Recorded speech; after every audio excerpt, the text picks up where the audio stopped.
Hi everyone, in this video, we will talk about Flow App Review. Flow is one of the most widely used period and ovulation tracking apps, offering AI-driven insights, health tips, and personalized predictions. It caters to people tracking their menstrual cycles, fertility, or pregnancy. Some of its pros are: first, accurate period and ovulation predictions. It uses AI to improve cycle tracking.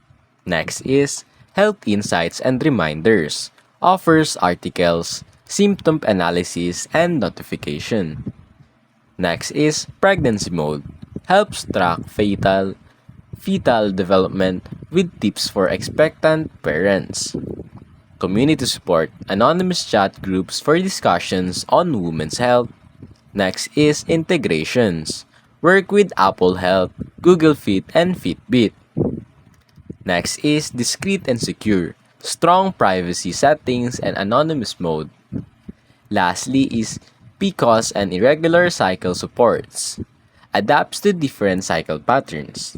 Now, some of its cons are: first, premium version required for full features. The free version is limited.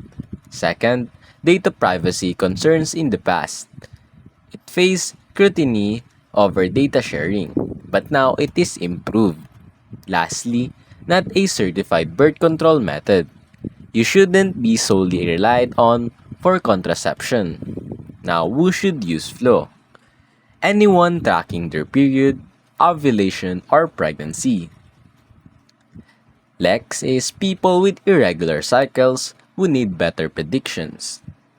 And lastly, those looking for health insights and community support. Now, Flow is one of the best period and ovulation trackers, offering great insights and user-friendly interface. However, the premium versions unlock the best features, and it's not a replacement for medical advice or contraception. And here are some more reviews for Flow. And that's basically it.